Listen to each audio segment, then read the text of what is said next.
कहो भ्राताश्री, हमें ऐसा लगता है भ्राताश्री कि आज हमारी माँ बहुत खुश नजर आ रही है। मुझे जो ऐसा प्रतीत हो रहा है भ्राताश्री।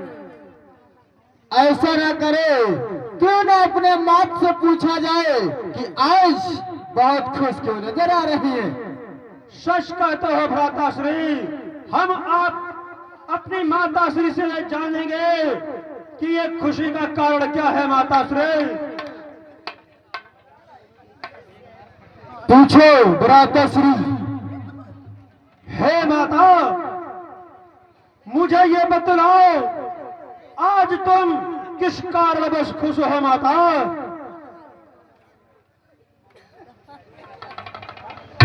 हेलो, क्या कहा भ्राताश्री?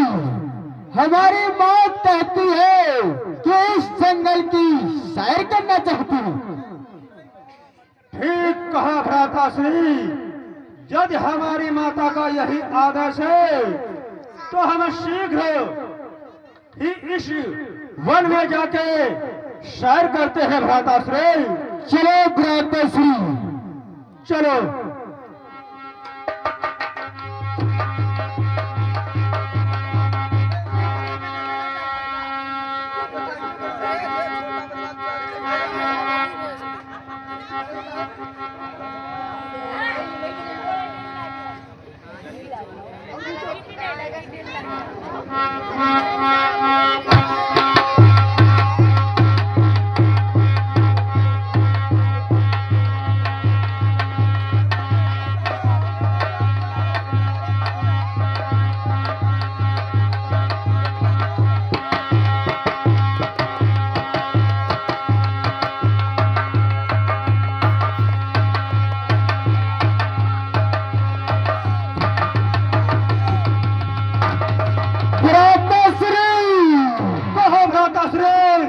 वो देखो, जंगल में धुआं उड़ रहा है।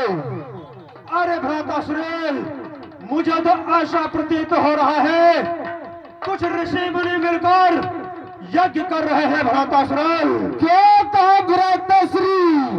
ऋषि मुनि यज्ञ कर रहे हैं? हाँ भ्राताश्री। चलो उसके सफेद यज्ञ चल के देखा जाए। चलो भ्राताश्री, चलो।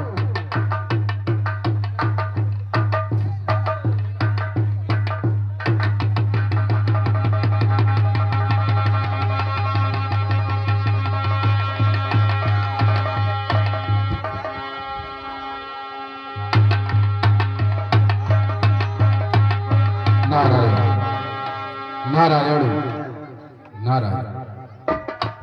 प्रिय शिष्यों, प्रिय शिष्यों, जी गुरु जी। देखो, हम संत हैं। जी गुरु जी। संतों का जीवन परमार्थ के लिए होता है। जी गुरु जी। केवल मस्तक पर तिलक लगा लेने से, केवल गेरुए वस्त्र पहन लेने से कोई संत नहीं हो जाता। जी गुरु जी। संत वो है जो परमार्थ का चिंतन करे, जो लोक कल्याण के लिए अनुष्ठानों का आयोजन करता रहे। जी गुरु जी। जो लौकिक हित की बलिवेदी पर बलिदान करने की क्षमता रखता है, जी गुरु जी। वास्तव में वही संत कहलाने का अधिकारी होता है। जी गुरु जी। क्योंकि मनीषियों ने बताया है, क्या बताया गुरु जी? यज्ञो वही विष्णु, अर्थात यज्ञ ही साक्षात भगवान नारायण का स्वरूप है। तो क्यों ना इस पवित्र सुहावने वातावरण में, इस आश्रम परिसर में हम लोक कल्याण के लिए यज्ञ का अनुष्ठान करें। जी गुरु जी। क्यों? क्योंकि जानते हो, अरे जीना तो है उसी का, विद्वानों ने गाया है क्या गया कि जीना तो है उसी का जिसने ये राज जाना, जीना तो है उसी का।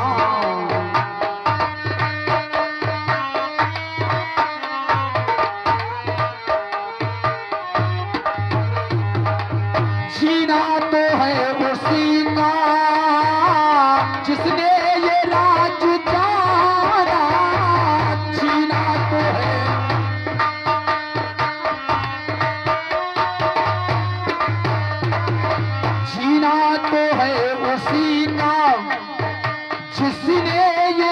आज जाना है काम आदमी का, है काम आदमी का, और के काम आना जीना तो है।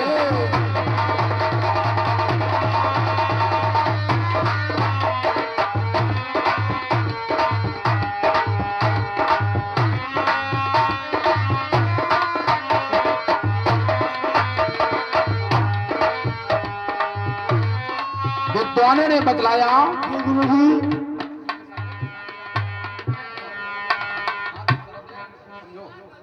अपनी धुन में जुटे रहते हैं। देखो विद्वानों ने बतलाया जीना तो है उसी का जिसने ये रात जाना है काम आदमी का औरों के काम आना। व्यक्ति वो है, संत वो है जो परमार्थ के लिए जीवन धारण करे। तो आओ इस सुहावने वातावरण में, इस पवित्र पावन समय में हम अपने आश्रम में यज्ञ का अनुष्ठान करें। अग्नि स्थापित करो और बैठ जाओ आसन लगा।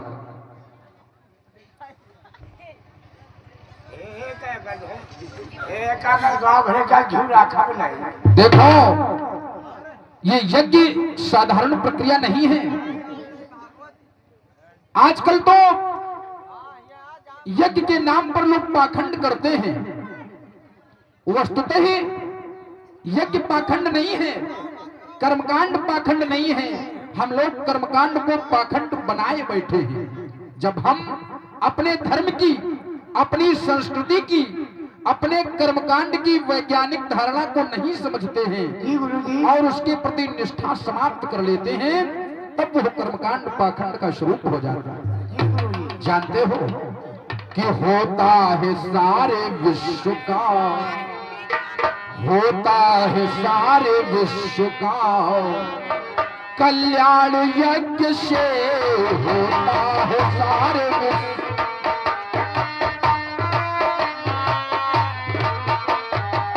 होता है सारे विश्व का कल्याण यज्ञ से, होता है सारे।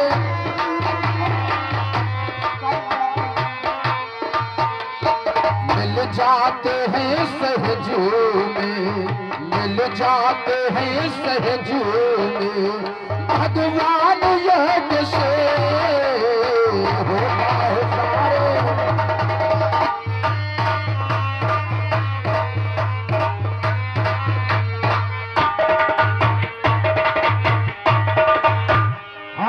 हेलो आज हमारे राजू भाई साहब है सारे विश्व का कल्याण यज्ञ से, और जल्दी ही प्रकट होते हैं भगवान यज्ञ से। इसलिए आओ मन को निर्मल करते हुए यज्ञ का अनुष्ठान करें। देखो मैं श्लोक बोलूंगा और तुम स्वाहा बोल करके आहुति दोगे। समझ गए ना? आओ बेटा तुम भी बैठो, इधर देखो तुम भी बैठो यहाँ। हाँ।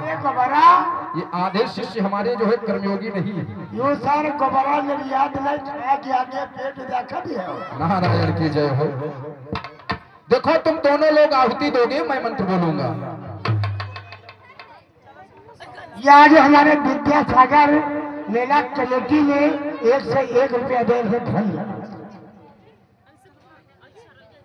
ये आज हमारे रजाक भैया ये मेला कमेटी में 1 से 1 रुपया दे रहे धन्यवाद। प्रिय शिष्य रामचंद्र जी गुरु जी, सबसे पहले अग्नि स्थापित करो। अग्नि थोड़ा और प्रज्वलित करो। जी गुरु जी। हाँ इसमें धूप कपूर लगाओ।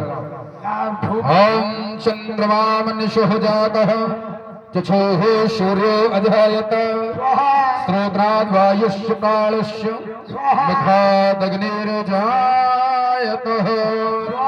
ओम अग्ने नमः स्वाहा, ओम प्रजापतये नमः स्वाहा, ओम श्रीमन्महागणाधिपतये नमः स्वाहा, ओम श्री लक्ष्मी नारायणाभ्यां नमः स्वाहा, ओम श्री